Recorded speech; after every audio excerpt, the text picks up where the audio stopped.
Y por orden del Ministerio de Salud, las clínicas cuentan con el plazo de un mes para poder duplicar sus camas críticas. Esto debido a la alta ocupación hospitalaria que registra el país siempre por el COVID-19. El ministro Jaime Mañalich aclaró que esto no es una solicitud, sino es una orden. Bueno, justamente queremos profundizar respecto de este y otros temas junto al doctor Leonardo Ristori, jefe de urgencias de la Clínica Indisa. Doctor, muchas gracias por este tiempo. Sabemos que es crítico también para todos ustedes. Buenas tardes. Buenas tardes, Carola. ¿Cómo está usted? Muy bien, gracias. Doctora, habremos recibido cartas oficiales, también el video de autoridades de las clínicas diciendo que sí, que están haciendo todo lo posible para poder duplicar en el tiempo requerido por el MinSal la capacidad que puedan tener de respuesta. ¿Es suficiente, primero, por un lado, lo que se le está solicitando y es realizable? Y por otro lado, le pregunto en la misma consulta, ¿qué posibilidad hay que no sea el tiempo suficiente cuando estamos viendo que queda 5% de disponibilidad y los números están aumentando de manera muy, pero muy rápida? Bueno, Carola, yo entiendo que la resolución del Ministerio se dictó el día de ayer y efectivamente los establecimientos hospitalarios que todavía no han reconvertido camas van a necesitar un tiempo para hacerlo. Yo creo que la medida es perfectamente razonable. Creo que el esfuerzo para enfrentar la emergencia en la que estamos debe ser compartido por todos los establecimientos de salud del país, no solo de la región metropolitana, entiendo. Ahora, en el caso de la clínica nuestra, nosotros ya hicimos este trabajo, lo adelantamos a por lo menos unas 3 semanas y ya tenemos reconvertida una gran cantidad de camas y aumentado, yo diría que alrededor de un 80-85% las camas UPC, las camas de UTI, digamos, que tenemos en general como dotación.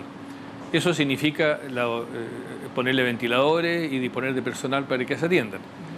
No estoy seguro, contestando su pregunta, si este esfuerzo va a ser suficiente para enfrentar la mayor demanda. Probablemente va a haber que recurrir a otro tipo de medidas más excepcionales, como por ejemplo hacer un poquito más precoz el alta de los pacientes que van saliendo de las unidades de paciente crítico, para llevarlo a las camas básicas y a su vez lo de las camas básicas llevarlo a establecimientos sociosanitarios donde puedan mantener un tratamiento hasta la alta definitiva. Pero todavía quedan algunos pasos que dar. El ministro también pedía hoy, respecto de lo que ocurrió ayer en el Hospital El Pino, mayor integración entre el servicio público y privado. ¿Ese se está dando, por lo que ve usted, en terreno? ¿Y qué es lo que se necesita para que situaciones como las que se vivieron ayer no se vuelvan a repetir? A ver, la integración entre el sistema público y el privado, y hoy día yo hablaría de un solo sistema, ¿no? Pero se da a través de la unidad de gestión centralizada de camas del propio ministerio.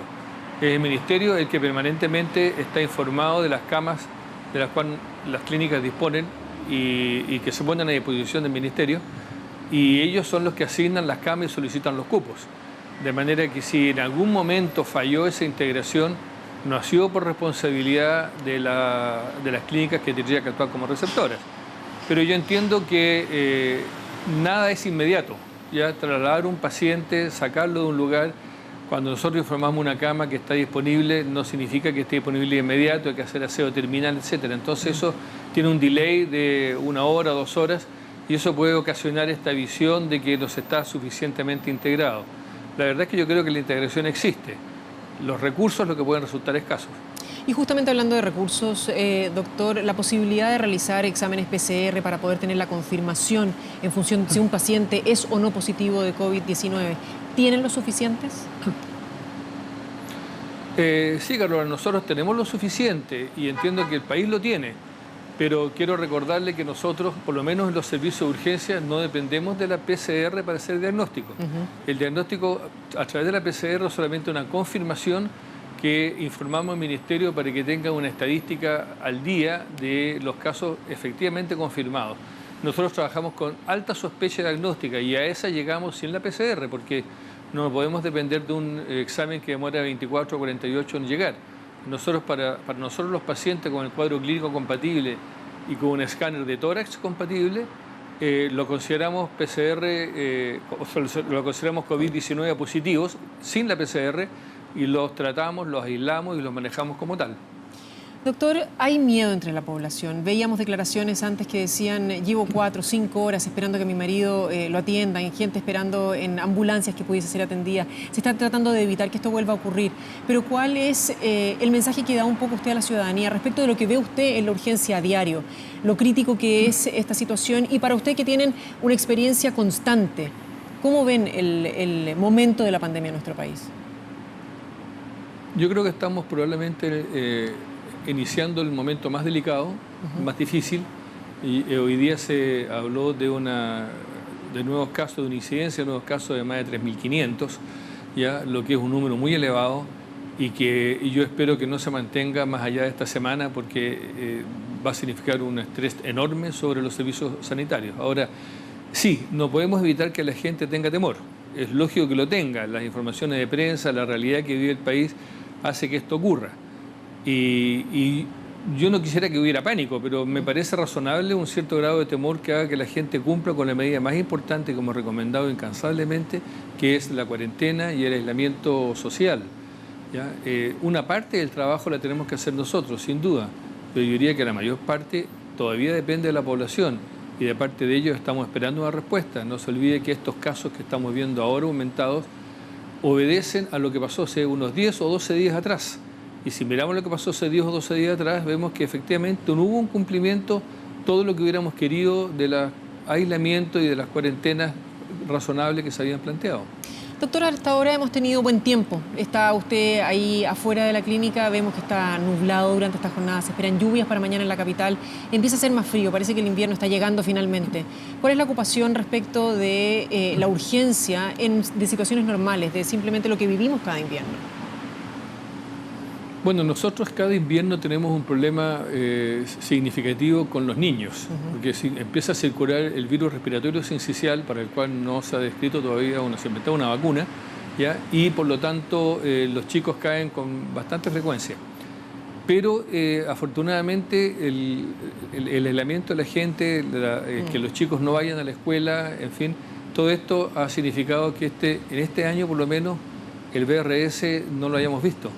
Y la campaña de vacunación contra la influenza también ha tenido una acción importante, de manera que a pesar de que estamos ya empezando el invierno y en otros años hemos tenido ya circulación de influenza y de virus respiratorio sincicial, este año eso no lo hemos visto, lo que nos da, gracias a Dios, un respiro para poder enfrentar con mejores recursos el problema de la COVID-19. Doctor, ¿tiene usted entre sus equipos personas que estén contagiadas con COVID-19 y cómo afecta eso la capacidad humana? Porque hemos hablado mucho de la capacidad de infraestructura, de camas, pero no de la gente que tiene que operar estos ventiladores o poder atender a los pacientes. Sí, efectivamente tenemos personal contagiado. Gracias a Dios podemos asegurar que no se han contagiado a partir de pacientes en su atención, ¿ya? Sino que se han contagiado afuera, como cualquier otro habitante de la región metropolitana. Pero tenemos personal enfermo y tenemos personal en cuarentena. Eso hace que el personal que todavía nos queda haya tenido que hacer dobles turnos, reforzar su esfuerzo. Y claro, sí, estamos asistiendo a un cierto grado de cansancio. Gracias a Dios, nuestro personal tiene una rotativa de turnos que significa 24 horas de turno, después 3 días libres, lo que les permite descansar lo suficiente para asumir una nueva jornada. Pero nadie dijo que esto fuera fácil. La verdad es que significa un esfuerzo mayor para el personal sanitario, que lo estamos enfrentando, que lo vamos a seguir enfrentando, pero que está ahí, que está presente, sin duda. Doctor, mucho se habla de los ventiladores mecánicos, de la posibilidad de reconversión de máquinas de anestesia para utilizarlas como ventiladores, incluso en algún minuto de ocupar un ventilador para 2 pacientes. Pero no solamente son las fallas del sistema pulmonar el que complica a los pacientes. ¿Podría contarnos un poquito más también cómo es esa situación? Bueno, efectivamente los ventiladores mecánicos pueden ser duales. Si uno tiene 2 pacientes que tengan más o menos las mismas necesidades de ventilación, puede conectar un ventilación mecánico a 2 pacientes que tengan un ciclo similar. La máquina de anestesia es un ventilador que en vez de aportar aire, digamos, está aportando una mezcla de aire con gases anestésicos, pero básicamente es un respirador. De manera que eso no es una situación excepcional. Pero efectivamente no todo lo que necesita un paciente UCI es un respirador mecánico. O sea, el virus produce una afección respiratoria grave que puede requerir de ventilación mecánica, pero también puede producir una cascada de otras inflamaciones en tejido como el riñón, el corazón, incluso el encéfalo. De manera que el soporte que necesita un paciente va mucho más allá que la ventilación mecánica. Por eso que para el tratamiento de estos pacientes se necesita personal especializado y por eso que nosotros desde hace unos 3 meses que estamos haciendo capacitación del personal que no se desempeñaba en la UCI, especialmente de médicos y enfermeras, para que puedan asumir esta responsabilidad bajo la vigilancia de un intensivista que puede entonces multiplicar su acción gracias a la ayuda de estos otros profesionales. ¿En qué condiciones generalmente llegan los pacientes a la urgencia, doctor? Bueno, ahí hay una gama muy amplia, desde gente que tiene temor de tener algo hasta gente que tiene una insuficiencia respiratoria franca. En general, la gente que consulta más bien por una duda, nosotros los orientamos lo suficientemente como para hacer el examen si es que es pertinente hacerlo y corresponde a la descripción de caso que hace la Organización Mundial de la Salud. Y le damos buenos consejos para ir a su casa y consultar en caso de que aparezcan determinados síntomas. Después hay pacientes que hay que hospitalizar porque efectivamente tienen una neumonía, pero esos pacientes nosotros los dejamos en una sala básica, ya con una cama básica y bajo la vigilancia del personal sanitario por si acaso tenemos que asistir a un agravamiento de su condición. Y por supuesto después están los pacientes que requieren UTI o UCI, que llegan en una situación mucho más comprometida, con una mala oxigenación de su sangre y que suponemos que vamos a tener que ya usar métodos de oxigenación más invasivos como una ventilación con una naricera de alto flujo o incluso un ventilador mecánico. Doctor, la gama es bastante amplia. Para finalizar, respecto de los números, estamos viendo cómo hay una crecida importante de pasar de 2.000 y algo casos en un día a 3.500 y más. Estamos por llegar a 50.000 casos también de contagios. ¿Se puede comparar con lo que ha ocurrido en otros países y tratar de anticiparse a lo que viene? Sí, yo creo que podemos compararnos con otros países y de hecho la epidemiología funciona igual en todas partes, ¿no? Nosotros sabíamos que íbamos a tener esta cascada en la medida que el virus que empezó su ataque en las zonas más altas y con mejor condición social de la región metropolitana, donde el aislamiento era más factible y la densidad poblacional era menor. Sabíamos que iba a avanzar hacia la zona suroeste de Santiago, donde las condiciones de aislamiento son más complicadas. Por lo tanto, esperábamos un pic y siempre se dijo que íbamos a tener un pic en los últimos días de abril, primeros días de mayo y efectivamente logramos atrasarlo una semana, pero se produjo. Yo creo que la cantidad de pacientes puede ser similar a la que se da en otros países. La respuesta es la que puede ser distinta. Si nosotros efectivamente la población se pone las pilas y gracias a la preparación que hemos tenido de ir teniendo alternativas de crecer y de equiparnos adecuadamente con los respiradores y con otros elementos de mantención de los cuales vamos a necesitar, yo creo que nuestra respuesta puede ser distinta. Y eso se revela en la tasa de letalidad.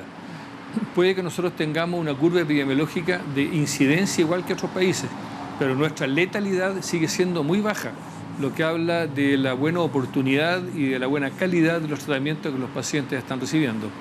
Doctor Ristori, jefe de urgencias de la clínica Indisa, le agradecemos muchísimo su tiempo y esperamos que podamos ir controlando lo antes posible lo que está ocurriendo en nuestro país.